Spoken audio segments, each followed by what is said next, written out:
Good morning everyone दोस्तों, आज है 15 जुलाई 2021 और हम लोग करने वाले हैं द इंडियन एक्सप्रेस के न्यूज़पेपर के एनालिसिस। रोज की तरह इस पूरे न्यूज़पेपर में से कुछ सिलेक्टेड टॉपिक्स मैं आपके लिए लेके आया हूं ताकि आपका टाइम बचे और हम लोग प्रॉपर तरीके से एनालिसिस भी कर सकें। फिर से मैं आपको रिक्वेस्ट करना चाहूंगा कि आप इस एनालिसिस को पूरा देखा करो। एक बार आपके पास टाइम नहीं मिलता तो कोई बात नहीं, इसको आप इंस्टॉलमेंट में देख सकते हो। 10 मिनट सुबह देख लिया, 10 मिनट दोपहर को देख लिया, 10 मिनट शाम को देख लिया। लेकिन जब आप एनालिसिस पूरा देखोगे ना तभी आपको चीजें समझ में आने लगेंगी, तभी आपके इंपॉर्टेंट होता है वो एग्जाम के लिए। अगर आपको 2-4 मिनट के लिए देखना है तो फिर से मैं रिक्वेस्ट ही करूंगा इसे ना ही देखें, क्योंकि उससे आपका टाइम भी वेस्ट होगा, कोई बेनिफिट भी नहीं होने वाला है। तो इसको पूरा देखा करें दोस्तों, तभी मजा आएगा। रोज रोज देखोगे तो चीजें इतनी ज्यादा आपके दिमाग में आने लगेंगी, आपको खुद कॉन्फिडेंस आने लगेगा कि एग्जाम की तैयारी आपकी सही डायरेक्शन में चल रही है। देखिए आज हम लोग कौन कौन से टॉपिक करने वाले हैं, ये पेज नंबर साइड में दिया हुआ है, रोज की तरह आप देख सकते हो। पहले हम लोग बात करेंगे कांवड़ यात्रा के बारे में। यहाँ पे कुछ इश्यूज चल रहे हैं, कुछ क्रिटिसिज्म भी हो रहा है, सुप्रीम कोर्ट ने भी कुछ बोला है इसके ऊपर, कांवड़ यात्रा के ऊपर, क्योंकि आपको पता है सावन के महीने में कांवड़ यात्रा शुरू की जाती है ना, और कोविड का समय चल रहा है, तो इसके रिगार्डिंग इस इशू पे हम लोग बात करेंगे। जीएस पेपर 1 और 2 से इसको हम लोग कवर करेंगे। अगला रहेगा एससीओ मीटिंग के बारे में, शंघाई कॉर्पोरेशन ऑर्गेनाइजेशन। इसकी एक मीटिंग हुई है जहां पे इंडिया, चाइना, पाकिस्तान, इनके फॉरेन मिनिस्टर्स आपस में बैठ के मिले हैं, उन्होंने कुछ बातचीत की है। क्या बातचीत की है, एससीओ के बारे में थोड़ा सा हम लोग बातचीत करेंगे फ्रॉम जीएस पेपर 2, क्योंकि इंटरनेशनल ऑर्गेनाइजेशन ये आपके सिलेबस में बहुत इंपॉर्टेंट टॉपिक होता है, जिसमें आपको पढ़ना होता है, जिसमें आप चाहे वो आईएमएफ हो, चाहे वो डब्ल्यू एच हो, डब्ल्यू टी हो, यूएन हो, ये सारी ऑर्गेनाइजेशन आपको पढ़नी रहती है आपके एग्जाम के परस्पेक्टिव से। अगला रहेगा आयुष मिशन के बारे में बात करेंगे, कैसे सरकार ने कोविड 19 के टाइम पे इसकी ड्यूरेशन को बढ़ा दिया है, आयुष मिशन क्या है, इसके अंदर कौन कौन सी चीजें इंक्लूड होती हैं, थोड़ा सा इसको हम लोग देखेंगे जीएस पेपर 2 से, गवर्नमेंट पॉलिसीज के बारे में। ठीक है, अगला हम लोग देखेंगे जीएस पेपर 3 से, जिसमें हम लोग एनवायरमेंट और इकोलॉजी वाले पोर्शन से इसको कवर करेंगे। रीन्यूएबल एनर्जी और इंडिया, इंडिया को काफी ज्यादा अप्रिशिएट किया गया है। अभी एक रिपोर्ट सामने आई थी जिसमें कहा गया है कि इंडिया ने रिन्यूएबल एनर्जी वाले पोर्शन में काफी ज्यादा तरक्की की है, तो इसके बारे में थोड़ा सा हम लोग बातचीत करेंगे। आर्टिकल 66A क्या है, इसको सुप्रीम कोर्ट ने स्क्रैप कर दिया था, काफी कंट्रोवर्सी में रहता था।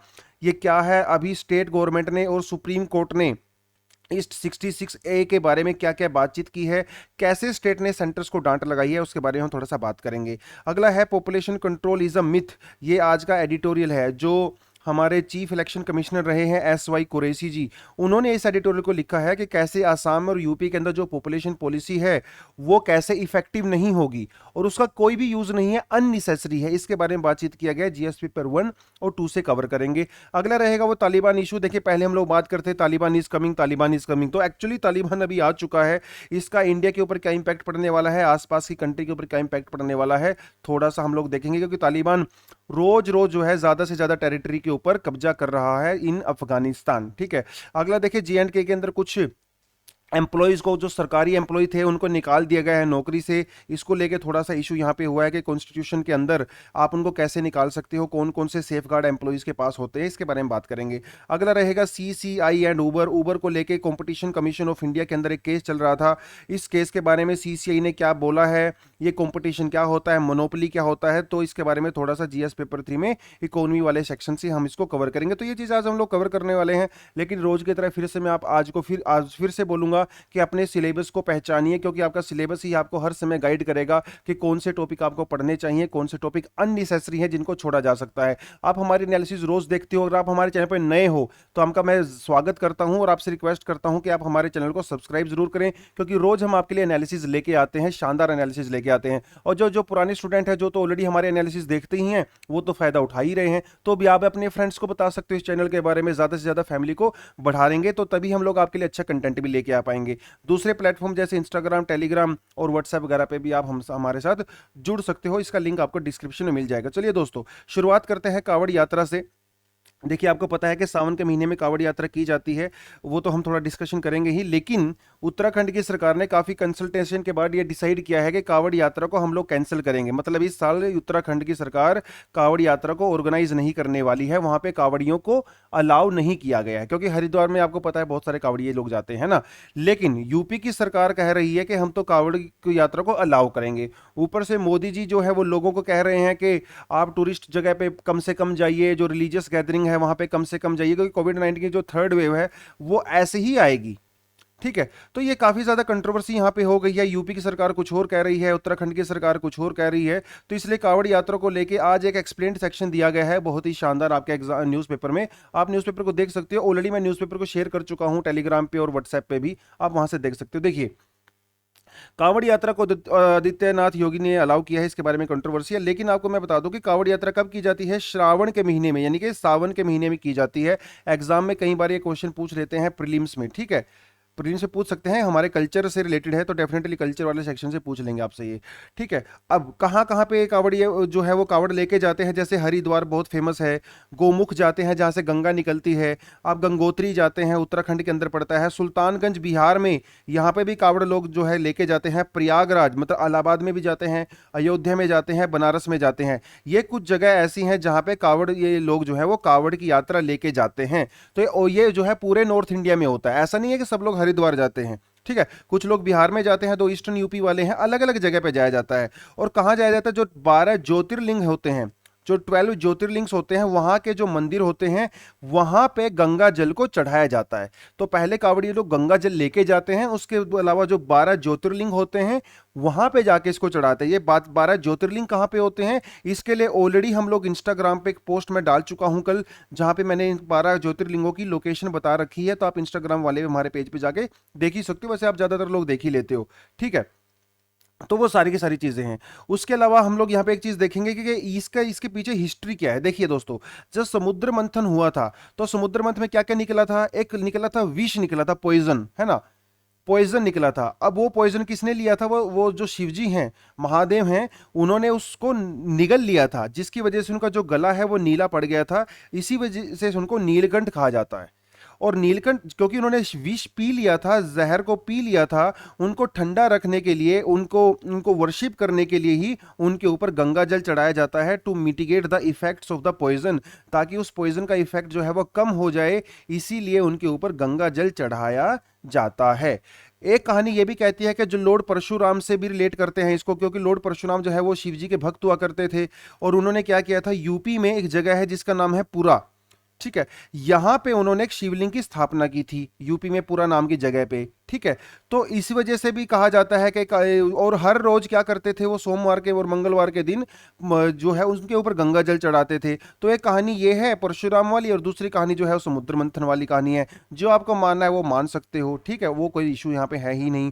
उसके अलावा जो पिलग्रिमेज के रूट की अगर हम लोग बात करें, देखिए जो वेस्टर्न यूपी के लोग होते हैं, जैसे ही वेस्टर्न यूपी, पंजाब, हरियाणा, यहाँ के लोग गंगा जल लेने कहाँ जाते हैं, वो उत्तराखंड में जाते हैं, हरिद्वार में जाते हैं। आप यहाँ देख सकते हो हरिद्वार, जो मेरठ है, जो हरियाणा है, पंजाब है, यहाँ के लोग हरिद्वार में जाते हैं।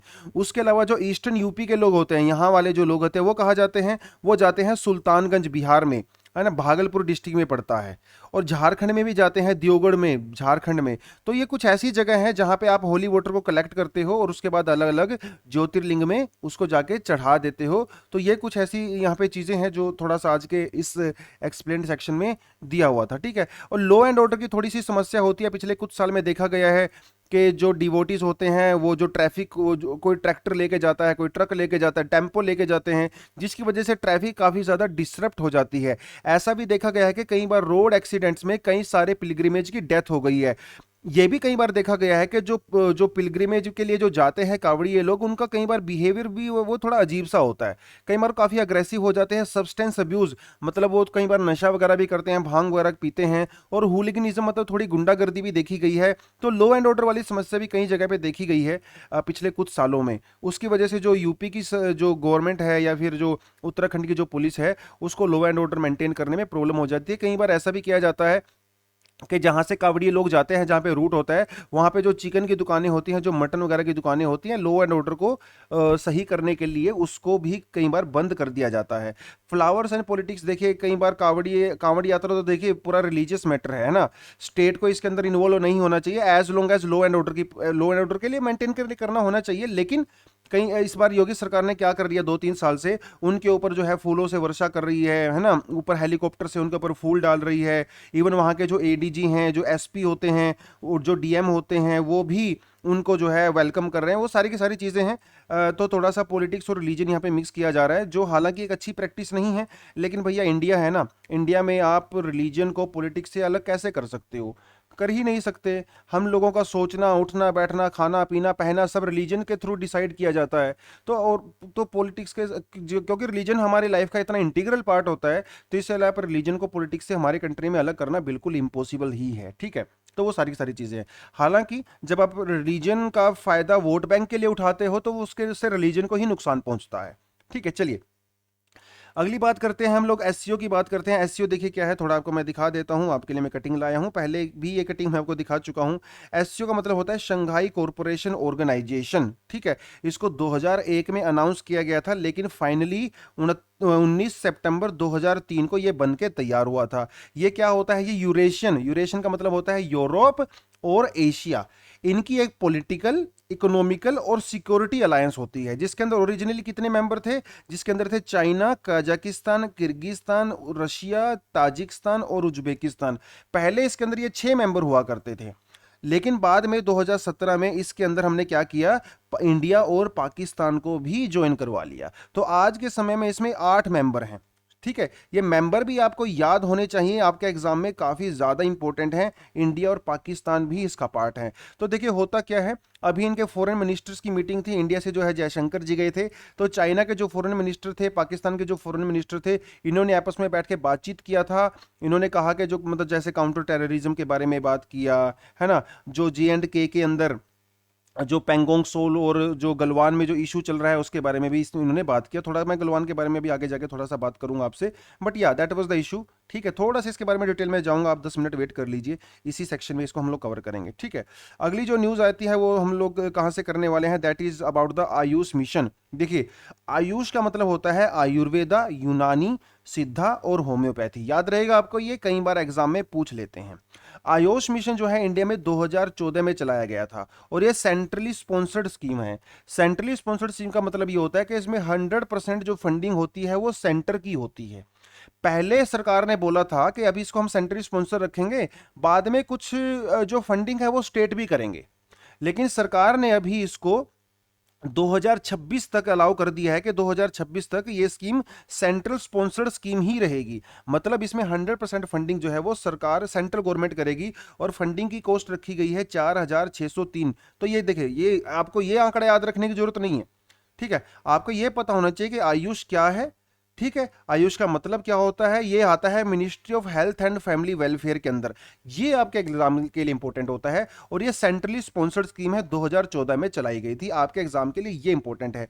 तो कोविड-19 के समय में देखिए, बाकी जो मॉडर्न मेडिसिन है वो अपनी जगह पे काम करेगी, लेकिन इम्यूनिटी बढ़ाने के लिए या लोगों की टेक केयर करने के लिए आयुर्वेदा, आयुष, यूनानी, सिद्धा, सरकार इनको भी प्रमोट कर रही है कहीं ना कहीं कोविड-19 के टाइम पे। तो आयुष मिनिस्ट्री भी काफ़ी एक मिशन इंपॉर्टेंट है हमारी कंट्री में। अभी इसको नॉर्थ ईस्ट में भी एक्सटेंड कर दिया गया, आपकी न्यूज़ के लिए मैं बता देता हूँ। चलिए ठीक है, रीन्यूएबल एनर्जी के बारे में जो है एक एक संस्था है, एक ऑर्गेनाइजेशन है जो यूके बेस्ड है, जिसका नाम है कार्बन ट्रैकर। ये दुनिया भर में क्या करती है, जो कार्बन एमिशन होता है, ठीक है, जो ग्रीन हाउस गैसेज का एमिशन होता है उसको ट्रैक करती रहती है कि कौन सी कंट्री कितना एमिशन कर रही है। ठीक है, इसने जो है council on energy, environment and water, इसके साथ मिलकर एक रिसर्च किया और एक रिपोर्ट रिलीज की, जिस रिपोर्ट का नाम है रीच द फॉर द सन। ये एग्जाम में आपसे पूछ सकते हैं, रीच फॉर द सन जो है वो उसको किसने रिलीज किया है, that is released by the carbon tracker and the council on energy, environment and the water. आपके एग्जाम के पर्सपेक्टिव से इंपॉर्टेंट है। देखिए इसने कुछ चीजें फाइंड आउट की हैं। इसने कहा है कि इंडिया में 2010 में सिर्फ 20 गीगावाट इलेक्ट्रिसिटी हम रिन्यूएबल एनर्जी सोर्स से प्रोड्यूस कर रहे थे। रिन्यूएबल एनर्जी सोर्स का मतलब होता है जैसे वाटर, है ना, वाटर हो गया, सनलाइट हो गया, जो सोलर प्लांट हम लोग लगाते हैं, या फिर आपका जो जो वेव्स हो गया उससे करते हैं, या जियो थर्मल हो गया इससे करते हैं, है ना, ये सारे की सारी रिन्यूएबल एनर्जी सोर्सेज होते हैं। विंड होता है। तो इंडिया में 2010 में सिर्फ 20 गीगावाट ही प्रोड्यूस किए जा रही थी, लेकिन 2021 में हम लोग 142 gigawatt electricity renewable energy source से प्रोड्यूस कर रहे हैं, which is very commendable. I think इसके लिए हम लोगों को ना क्लैपिंग करना चाहिए इंडियन गवर्नमेंट के लिए। ठीक है, 37% इंडिया की टोटल इलेक्ट्रिसिटी जनरेशन आज के समय में हम लोग रिन्यूएबल एनर्जी सोर्सेज से कर रहे हैं। इसी रिपोर्ट ने यह भी कहा है कि 2018 के बाद से इंडिया में जो फोसिल फ्यूल से हम लोग एनर्जी प्रोड्यूस करते हैं, फोसिल फ्यूल का मतलब होता है जैसे कोल, मैक्सिमम लिमिट पहुंच गई थी। देखिए इंडिया में जो है ज्यादातर इलेक्ट्रिसिटी कोल से प्रोड्यूस की जाती है, चाइना में भी की जाती है, लेकिन 2018 के बाद हम लोगों ने कोल के ऊपर अपनी डिपेंडेंसी को कम किया है और रीन्यूएबल एनर्जी सोर्सेज का परसेंटेज हमारे यहाँ पे बढ़ रहा है, which is such a good news. ठीक है, इंडिया का जो टारगेट है, इंडिया का टारगेट है 450 गीगावाट बाय 2025। हालांकि ये लगता नहीं कि ये इसको हम लोग अचीव कर पाएंगे, स्पेशली कोविड 19 के टाइम पे, बिकॉज 2 साल से तो कुछ हो ही नहीं रहा है ना। बट स्टिल इंडिया का ये टारगेट है, क्योंकि भैया कार्बन एमिशन को लेके जो है पेरिस में इंडिया ने कुछ प्रॉमिस किए थे, उन प्रॉमिस को तो फुलफिल करना ही पड़ेगा। तो इंडिया एक बहुत लीडिंग प्लेयर है यहाँ पे, जो रिन्यूएबल एनर्जी सोर्सेज के ऊपर काफी ज्यादा फोकस किया जा रहा है। ठीक है, देखिए चलिए एक चीज आपको और बता देता हूं, वो है काफी ये जो है न्यूज में रहा था 2015 में। देखिए एक आईटी एक्ट है इंडिया के अंदर, आईटी एक्ट 2000। ठीक है, इसके अंदर सेक्शन हुआ करता था जिसे कहा जाता था सेक्शन 66A, इसे कहा जाता था ड्रैकोनियन एक्ट। देखिए आईटी एक्ट के 66A में पता क्या होता था, अगर आपने फेसबुक के ऊपर या फिर आपने किसी और सोशल मीडिया प्लेटफॉर्म के ऊपर, इंटरनेट के ऊपर, अगर आपने किसी पर्सन के अगेंस्ट में कुछ भी ऑब्जेक्शनेबल लिख दिया और उस आदमी को बुरा लग गया, तो वो आपके ऊपर केस कर सकता है। ऐसा केस एक महाराष्ट्र में आपको बताता हूँ, शायद आपको भी याद नहीं होगा क्योंकि उस समय शायद आप स्कूल में होंगे, तैयारी कर रहे होंगे कॉलेज वगैरह में। महाराष्ट्र में क्या हुआ था, जो बाल ठाकरे जी हैं, जब उनकी डेथ हो गई थी तो 2 लड़कियों ने फेसबुक के ऊपर कुछ पोस्ट लिख दी थी उनके अगेंस्ट में, जिनको रात को 12 बजे अरेस्ट कर लिया गया था। पता है आपको, ये बहुत ज्यादा नेशनल न्यूज में रहा था। 12 बजे उनके घर में पुलिस ने घुस के उन दोनों लड़कियों को अरेस्ट कर लिया था, क्योंकि उन्होंने इंटरनेट के ऊपर कुछ लिखा था। जब पुलिस को पूछा गया था तो उन्होंने कहा कि ये आईटी एक्ट 66A के अंडर में आता है, इसलिए हम इनको अरेस्ट कर रहे हैं। तो भैया बहुत ही ड्रैकोनियन एक्ट था, तो फ्रीडम ऑफ एक्सप्रेशन है ना, फ्रीडम ऑफ एक्सप्रेशन को वायलेट करता था, इसलिए 2015 में सुप्रीम कोर्ट ने इस एक्ट को नल एंड वॉइड डिक्लेयर कर दिया, इसको इलीगल अनकॉन्स्टिट्यूशनल डिक्लेयर कर दिया गया। और वो केस कौन सा था, Shreya Singhal and union of India. Shreya Singhal जो है वो दिल्ली यूनिवर्सिटी के नॉर्थ कैंपस की स्टूडेंट हुआ करती थी, इन्होंने ये केस किया था अगेंस्ट गवर्नमेंट ऑफ इंडिया, जिसमें ये जीत गई। एक बहुत ही लैंडमार्क जजमेंट है ये श्रेया सिंघल वाला। ठीक है, अभी तो ये लॉयर हैं, एक काफी प्रोमिनेंट लॉयर हैं, इनके बाप दादा वो लोग भी लॉयर रहे हैं, जज भी रहे हैं सुप्रीम कोर्ट वगैरह के अंदर। Anyways, so that was a very important case. लेकिन प्रॉब्लम ये नहीं है, प्रॉब्लम ये है कि 66A के हटने के बावजूद भी अभी भी बहुत सारे स्टेट्स में वहां की जो पुलिस है वो अभी भी 66A के अंडर में काफी ज्यादा केस फाइल कर रही है, लोगों को अरेस्ट भी कर रही है। और ये न्यूज कुछ समय पहले इंडियन एक्सप्रेस पे दिखाई गई थी, और उसके बाद सुप्रीम कोर्ट ने बोला है कि यार ये तो बहुत ही खराब चीज है कि 66 को हटाने के बावजूद भी आप लोग ये कैसे कर सकते हो। तो सेंटर ने स्टेट गवर्नमेंट्स को अभी इंस्ट्रक्शंस दी हैं, सेंटर ने स्टेट गवर्नमेंट का इंस्ट्रक्शंस दी हैं कि आप इन बातों का ध्यान रखिए और अपने स्टेट में जो पुलिस है आप उनको इंस्ट्रक्शन दीजिए कि 66A के अंडर में जो है इस तरह के केस फाइल ना करे। तो ये जो है चीज यहाँ पे थी। तो आपको यहाँ पे क्या पता होना चाहिए, 66A के बारे में पता होना चाहिए, ये जो है अनकॉन्स्टिट्यूशनल है। श्रेया सिंघल केस के बारे में आपको पता होना चाहिए, थोड़ा सा इंफॉर्मेशन आपको पता होना चाहिए। कभी ना कभी अगर देखें न्यूज़पेपर में इसकी क्रिटिकल एनालिसिस आएगी तो उसको हम लोग थोड़ा और ध्यान से देखेंगे। चलिए अगला जो हम है वो करने वाले हैं भैया यहाँ पे एडिटोरियल। आज का एडिटोरियल कौन लिखने वाले कौन है, मिस्टर SY कुरैशी। ये पहले चीफ इलेक्शन कमिश्नर भी रह चुके हैं, तो बड़े आदमी हैं, पढ़े लिखे इंसान हैं, जानते हैं चीज़ों को, बहुत एक्सपीरियंस है चीज़ों का। तो ये क्या बोल रहे हैं तो हमारे लिए बहुत इंपॉर्टेंट हो जाता है। देखिए समरी में आपके लिए लेके आया हूं, रिसेंटली पॉपुलेशन पॉलिसी इंडिया में काफी एक हॉट टॉपिक चल गया है ना।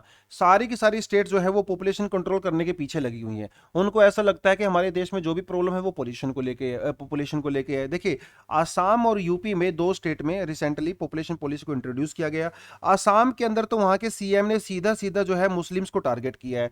वो सीधा कह रहे हैं कि मुस्लिम्स के अंदर जो डेवलपमेंट नहीं होती है, मुस्लिम वीमेन जो एजुकेशन और हेल्थ में पीछे हैं, वो सिर्फ इसलिए है क्योंकि पॉपुलेशन ज्यादा है। अगर हम मुस्लिम्स की पॉपुलेशन कंट्रोल करेंगे, मतलब हिंदूज भी उसमें आते हैं, लेकिन स्पेसिफिकली मुस्लिम्स की पॉपुलेशन कंट्रोल करेंगे तो मुस्लिम जो वीमेन है उनको हम लोग वेलफेयर दे सकते हैं, ठीक है, ये इन्होंने कहा है, ये इन्होंने आर्गुमेंट दिया। हालांकि यूपी के अंदर कुछ भी स्पेसिफिकली मुस्लिम ओरिएंटेड नहीं है, लेकिन स्टिल यूपी की मुस्लिम जो यूपी की जो पॉपुलेशन पॉलिसी है इसको भी काफी क्रिटिसाइज किया जा रहा है, जिसको मैं पिछले 2-3 दिन में एनालिसिस करवा चुका हूं। अगर आपको यूपी की पॉपुलेशन के बारे में डीप में एनालिसिस देखना है तो डिस्क्रिप्शन में आपको लिंक मिल जाएगा, ठीक है, आप जाके देख सकते हो, क्योंकि ऑलरेडी मैं पिछले 2-3 दिन से लगातार करवा रहे हैं। लेकिन वो मुद्दा नहीं है, मुद्दा ये है कि ये जो पॉपुलेशन पॉलिसी आई है, देखिए वैसे ठीक है, कोई बात नहीं, आप स्टेट हो, आप पॉलिसी जो है इंप्लीमेंट कर सकते हो, और डेफिनेटली लोगों को एजुकेशन मिलना चाहिए, हेल्थ मिलना चाहिए, वो सारी सारी चीजें ठीक हैं। लेकिन इन पॉपुलेशन पॉलिसीज का जो है क्रिटिसाइज क्यों कर रहे हैं? इनके अंदर कुछ प्रॉब्लमेटिक प्रोविजन है, जैसे आपको गवर्नमेंट जॉब नहीं मिलेगा, है ना, आपको जो है सब्सिडी नहीं मिलेगी, गवर्नमेंट वेलफेयर आपको नहीं मिलेगा, ये कुछ ऑब्जेक्शन है। देखिए, स्टेट्स को कोई भी नहीं रोक रहा है वेलफेयर के लिए, आप वेलफेयर करिए, आप पॉपुलेशन कंट्रोल कीजिए, कोई बात नहीं है। लेकिन भैया ये जो प्रोविजंस है ना कि आपको गवर्नमेंट जॉब नहीं या वेलफेयर नहीं मिलेगा, ये काफी प्रॉब्लमेटिक है। देखिए, पॉपुलेशन कंट्रोल की जो पॉलिसी है इंडिया में वो आज की नहीं है। 1952 से इंडिया में national family planning programme introduce किया गया था, और इंडिया दुनिया की पहली ऐसी कंट्री है जहां पे पॉपुलेशन कंट्रोल को लेके सबसे पहले जो है ये प्रोग्राम चलाया गया था। आप इसको याद रखना, India is the first country, ठीक है। अब देखिए, और ये क्या इसका सक्सेसफुल? बिल्कुल रहा, बहुत ही सक्सेसफुल प्रोग्राम रहा है ये। कैसे पता चलता है? इंडिया में 24 में से 29 स्टेट्स आज के समय में उनकी जो टीएफआर है वो 2.1 या इससे भी नीचे है। टीएफआर का मतलब होता है टोटल फर्टिलिटी रेट, इसको बोला जाता है रिप्लेसमेंट रेट भी इसको बोला जाता है। रिप्लेसमेंट लेवल मतलब जो एक औरत होती है, एक वीमेन होती है, आज के समय में 2.1 बच्चे पैदा करती है। इसका मतलब जो पेरेंट्स होते हैं, है ना, हस्बैंड और वाइफ होते हैं, वो 2 बच्चों से रिप्लेस हो रहे हैं। इसका मतलब अभी पॉपुलेशन ग्रोथ नहीं होता है। किसी भी कंट्री में अगर 2.1 टोटल फर्टिलिटी रेट होती है, इसका मतलब उस कंट्री की पॉपुलेशन नहीं बढ़ रही है, वो स्टेबल हो गई है, और यही रिक्वायरमेंट होती है। तो इंडिया में आज के समय में 24 में से 29 स्टेट तो इसको ऑलरेडी अचीव कर चुके हैं। इसका मतलब ये national family planning programme successful रहा है। कुछ स्टेट को अगर छोड़ दें हम लोग, जैसे बिहार को छोड़ दें, यूपी को छोड़ दें, अगर कुछ नॉर्थ ईस्ट स्टेट को छोड़ दें, तो इंडिया में डेफिनेटली अभी total fertility rate in state में थोड़ी सी ज्यादा है, थोड़ी सी ज्यादा है, लेकिन यह भी काफी कंट्रोल हो रही है। पिछले 1 दशक में यह देखा गया है कि यूपी और बिहार में टोटल फर्टिलिटी रेट 3.8 से घट के 2.4 या 2.5 2.6 के आसपास आ चुकी है। मतलब इन स्टेट में नेचुरली पॉपुलेशन ग्रोथ कम हो रही है, तो आपको एक्स्ट्रा पॉलिसी बनाने की क्या जरूरत है जब नेचुरली वहां पे कम हो रही है ना। अब देखिए, कंसीक्वेंसेस की बात करते हैं, पॉपुलेशन पॉलिसी का कंसीक्वेंस क्या होगा। चाइना के अंदर पहले 1 चाइल्ड पॉलिसी को इंट्रोड्यूस किया गया, बाद में इसको स्क्रैप कर दिया गया। उसके बाद चाइना में 2 चाइल्ड पॉलिसी को इंट्रोड्यूस कर दिया गया, इसको भी स्क्रैप कर दिया गया। फिर चाइना में जो है 3 चाइल्ड पॉलिसी को इंट्रोड्यूस किया गया अभी लेटेस्ट। अभी चाइना में, पहले चाइना में सिर्फ एक परिवार एक बच्चा है पैदा कर सकता था, अभी वो 3 बच्चे पैदा कर रहे हैं। अब चाइना ने ऐसा क्यों किया? अगर पॉपुलेशन को कंट्रोल करना इतना ही बेनिफिशियल है तो चाइना फिर ये क्यों कर रहा है? क्योंकि चाइना में आज के समय में पॉपुलेशन बूढ़ी हो रही है, और किसी भी कंट्री की जब पॉपुलेशन बूढ़ी हो जाती है तो उसकी प्रोडक्टिविटी कम हो जाती है। प्रोडक्टिविटी का मतलब यंग लोग काम करने वाले कम होते हैं, और जो ओल्ड एज होती हैं, जो डिपेंड करते हैं दूसरों के ऊपर, जो बर्डन होते हैं इकोनॉमी के ऊपर कहीं ना कहीं, क्योंकि आपको इनको फैसिलिटी देनी पड़े। अब क्योंकि देखिए, जो एज जिनकी 60 प्लस हो जाती है वो इकोनॉमी में कम कंट्रीब्यूट करते हैं, लेकिन इकोनॉमी के उनके ऊपर डिपेंड करती है, क्योंकि आप इनको वेलफेयर देना पड़ता है, इनको हेल्थ फैसिलिटी देनी पड़ती है, इंश्योरेंस देना पड़ता है ना। ये प्रोडक्टिव नहीं है, लेकिन जो यंग लोग हैं वो प्रोडक्टिव होते हैं। अब चाइना में यंग लोगों की पॉपुलेशन कम हो रही है, तो भैया फैक्ट्री में काम कौन करेगा? आर्मी में कौन भर्ती होगा? सोल्जर कहां से आएंगे, है ना। इसलिए चाइना ने अपनी इस पॉलिसी को खत्म कर दिया। देखिए, एक और बहुत ही डेंजरस ट्रेंड यहां पे है। अगर आप यहां पे गवर्नमेंट पॉलिसी अपनाते हो और बोलते हो कि 2 से ज्यादा बच्चे नहीं होने चाहिए, तो इंडिया में देखा गया है कि डाइवोर्स के जो है केस बढ़ जाते हैं। लोग अपनी पत्नियों से डिवोर्स देने लगते हैं, क्योंकि देखिए उनको पता है कि अगर आपके 2 से ज्यादा बच्चे होंगे आप इलेक्शन में खड़े नहीं हो सकते, तो वो डिवोर्स दे देते हैं। तो डिवोर्स के केस डेफिनेटली फ्यूचर में ज्यादा बढ़ने वाले हैं आसाम में और यूपी में। ऐसा जो है मध्य प्रदेश में भी देखा गया है, और कई जगह पे देखा गया है जहां पे ये पॉलिसी जो है वो गई। तो इससे क्या होता है, जो हमारा फैमिली स्ट्रक्चर है वो टूटेगा, फैमिली स्ट्रक्चर टूटेगा, अगर ज्यादा डिवोर्स होंगे, बच्चों के ऊपर गलत इंपैक्ट पड़ेगा। ऊपर से सेक्स सिलेक्टिव अबॉर्शन के केस भी बढ़ेंगे। देखिए, इंडिया में लोगों को क्या चाहिए?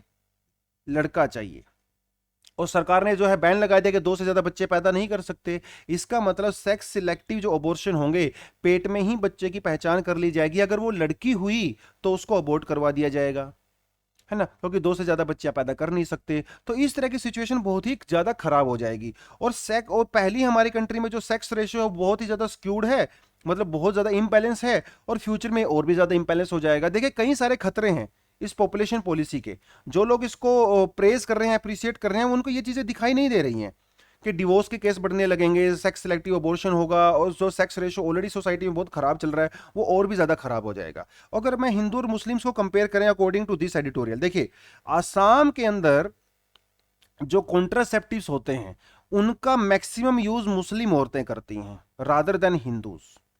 ठीक है, कॉन्ट्रासेप्टिव का मतलब होता है कि जब आप ऐसे मेजर्स लेते हो, जैसे कुछ दवाइयां लेते हो, है ना, कुछ ऐसे मेजर्स लेते हो जिससे पॉपुलेशन कंट्रोल रहती है और बच्चे का बर्थ जो है वो कंट्रोल में रहता है।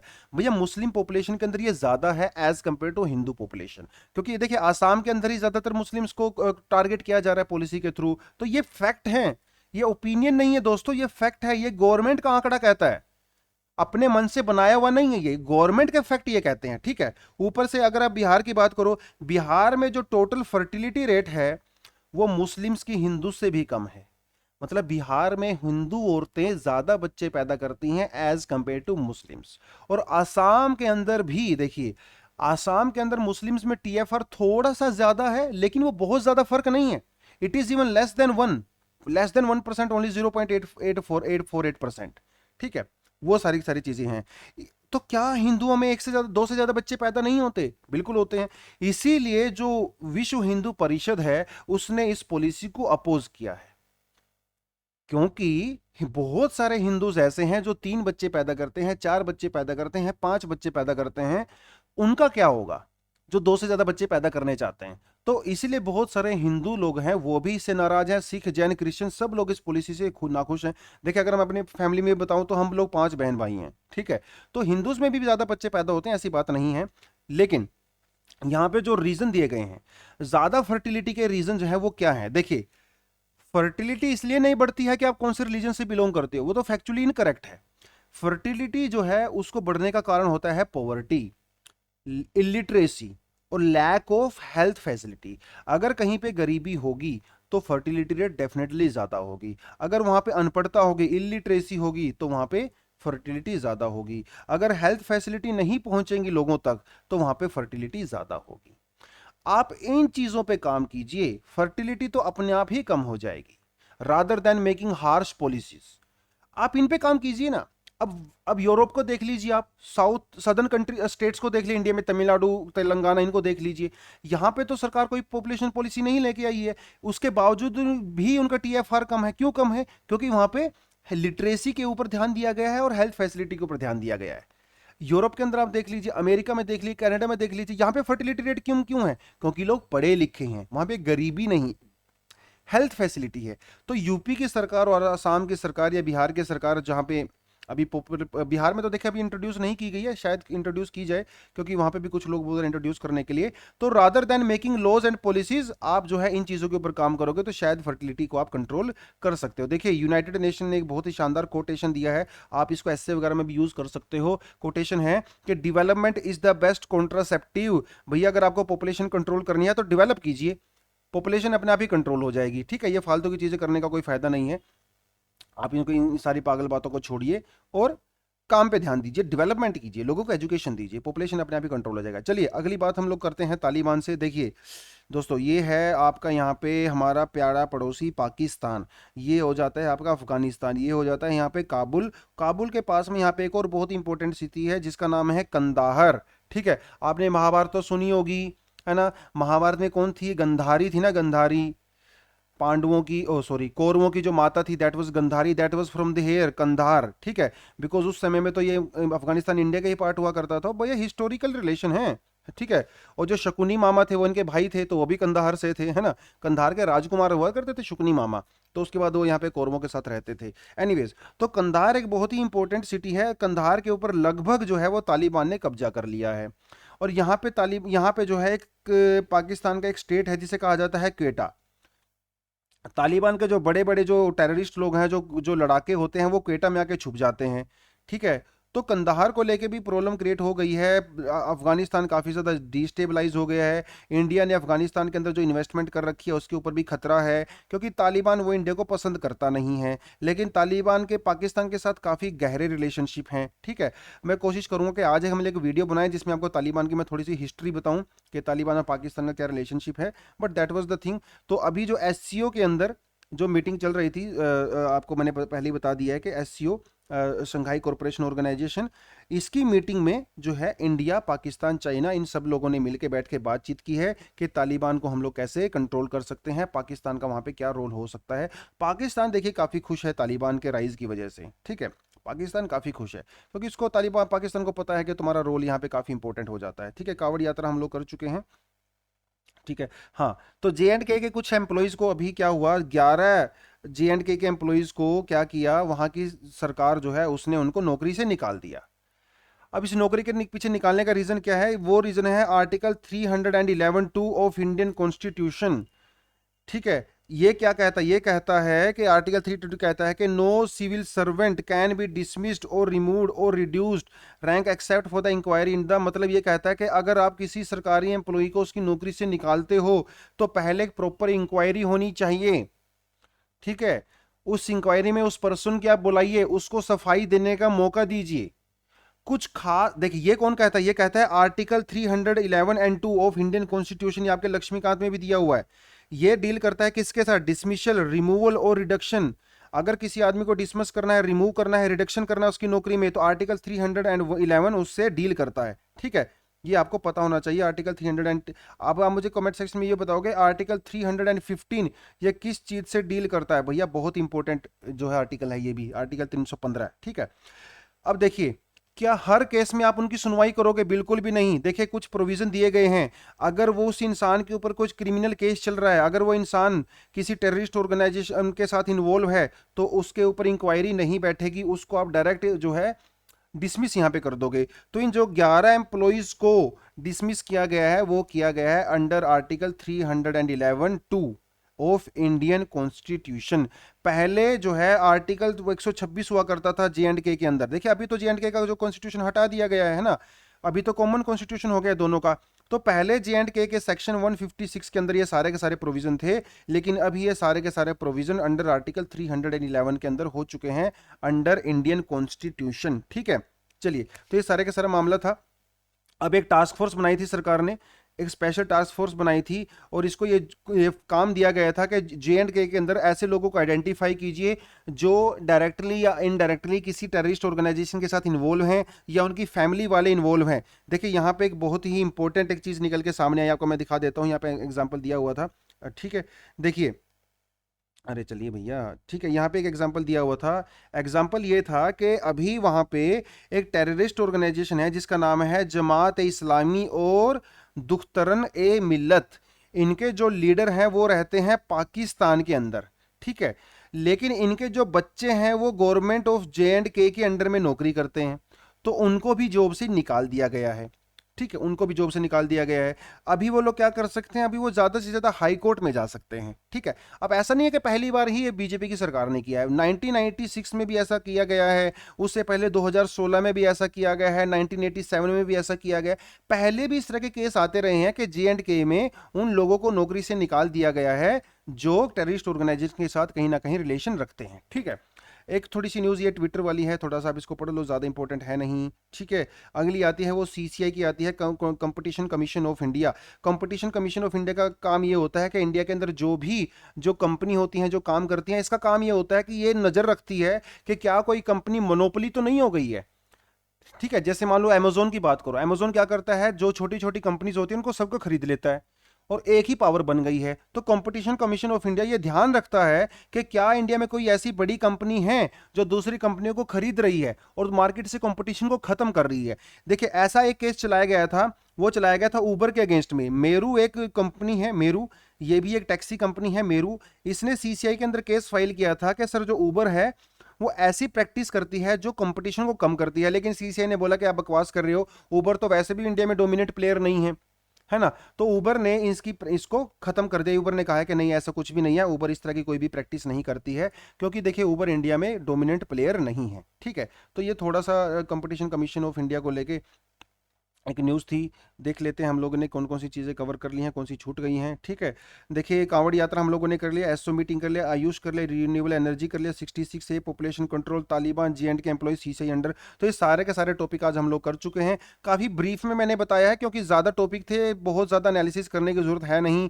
छोटे छोटे टॉपिक हैं, आप रोज रोज इनको भी पढ़ते रहोगे तो भी, क्योंकि देखिए टॉपिक ना रोज कवर होते हैं दोस्तों, है ना। तो हर रोज बहुत ज़्यादा डीप में जाने की जरूरत नहीं है। थोड़ा थोड़ा भी अगर हम लोग कवर करते हैं तो 15-20 दिन में सारे टॉपिक कवर हो जाते हैं। हाँ, पॉपुलेशन कंट्रोल वाले में हम लोगों ने थोड़ी सी ज्यादा एनालिसिस की है, क्योंकि ये एडिटोरियल वाला पार्ट था, और ये एग्जाम में डेफिनेटली मेंस में यहाँ से क्वेश्चन पूछा जाएगा इस बार, क्योंकि कई बार जो है ऐसे टॉपिक देखे गए हैं जो इस तरह के हैं, एग्जाम में वो डेफिनेटली पूछे जाते हैं। तो एक मेंस के पर्सपेक्टिव से आपके टॉपिक कवर यहाँ पे हम लोग कर ही रहे हैं, ठीक है। तो ये सारी की सारी चीज़ें आज हम लोग आज के एनालिसिस को यहीं पे खत्म करते हैं। अगर आपको एनालिसिस ठीक ठाक लगता हो, अगर हम हमारे यहाँ पे रेगुलर ही आते हो, तो देखिए लाइक ज़रूर किया करो।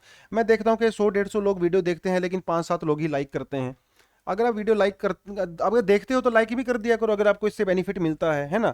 कमेंट करके बताया करो कि कौन सी चीज़ आपको अच्छी लगी है, कहाँ पे हम लोग इंप्रूव कर सकते हैं। आपका फीडबैक भी हमारे लिए बहुत इंपॉर्टेंट है। और आपके जो फ्रेंड्स वगैरह हैं जो तैयारी करते हैं एग्जाम के लिए, आप अपने फ्रेंड्स को भी बताओ इस चैनल के बारे में, और थोड़ा सा फैमिली हम लोग ग्रो करेंगे तो ज़्यादा हमारे लिए अच्छा रहेगा। हम आपके लिए बेटर कंटेंट यहाँ पे लेके आ सकते हैं। चलिए चलिए ठीक है दोस्तों, आज हम लोग यहीं पे खत्म करते हैं। Thank you very much, all the best and जय हिंद।